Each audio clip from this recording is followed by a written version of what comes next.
Ron Paul retiring at the end of this term after a long time of service, had his last showdown with Federal Reserve Chairman Ben Bernanke yesterday. Here's a clip. The very first step is transparency, and for us to know. We have a right to know, and you may be correct in your assumption, at least I'm sure you believe this, but maybe I should be talking to the Congress, that we should stand up and say, yes, we demand to know. Congress is expected to vote on Ron Paul's Audit the Fed bill next week. Congressman Ron Paul joining us now from Capitol Hill. Gee, it's going to be your last face-off with Ben Bernanke. Must be a little disappointing because you're able to vent in those sessions. For all the work you did on the Fed, and you had as much influence as you probably could possibly hope to get on the Fed in your position in Congress over the past couple of years, did you make any progress? Are you satisfied that you changed the Fed in some way to make them more accountable?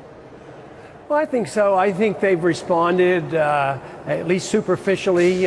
We get it more information. They respond to lawsuits, and that's been helpful.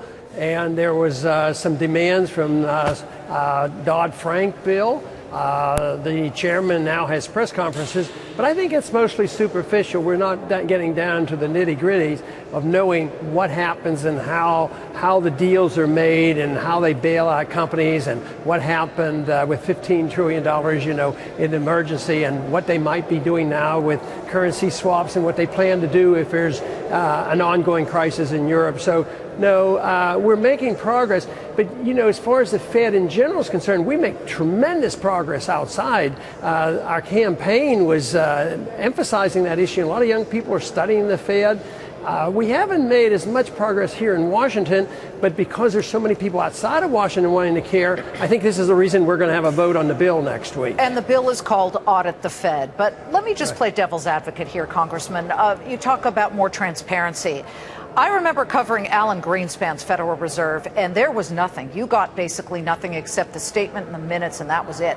Now they give the news conferences. To his credit, that has really been driven by Ben Bernanke.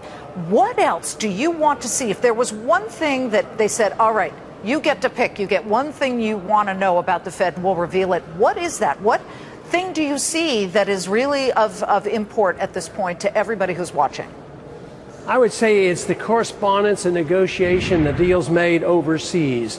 And that is what they cling to the most. And Bernanke claims that he needs independence, but what he wants is secrecy. He says there'll be chaos if we know.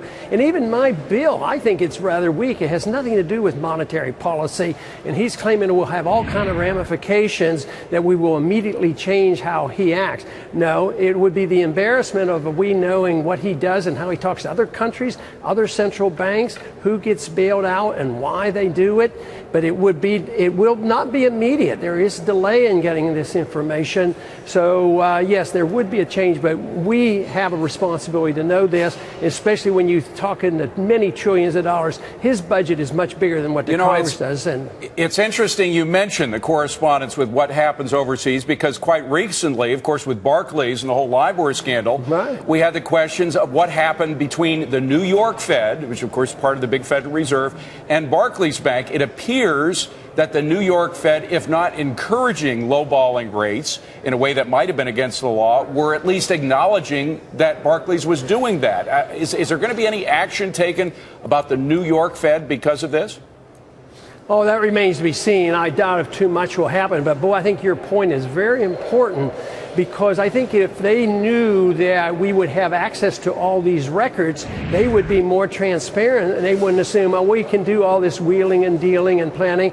I mean, that is the job of the Fed, and they see it is so important. That is fixing interest rates. I mean, they fix rates. So the economic principle is identical to banks and central banks, whether it's LIBOR or whether it's overnight rates here in this country. It has the same economic consequences, and I think if the audit of the Fed bill had been in place, we would have known a lot sooner about this, and maybe it would never have occurred, and there would have been no negotiations going on between the banks and our Federal Reserve. We'd be remiss if we didn't ask you before you go. You'll be heading to the Republican National Convention. You're encouraging your delegates to still go. Looking at Mitt Romney, a lot of people are saying he hasn't put forth a jobs plan that has any real opportunity to really change things here.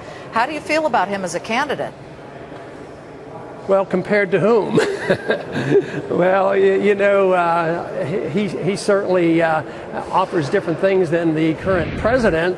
But I think the current conditions in this country make it rough for anybody, no matter what, because the conditions are in terrible shape. They've been developing in this manner, in this direction for many, many decades. So no matter who is to be president, they are going to have a very, very tough job because you have to reverse an entire way of thinking. No more deficits and less spending and change in foreign policy, changing in our monetary policy. So it's going to be a major task. Will you vote for Mitt Romney? I'm not. I've not made a decision. Wow. By the way, your friend Peter Schiff was just on saying we are going into a recession. Do you think so too? Yeah, and if you look at these many people unemployed, and if you go by the statistics of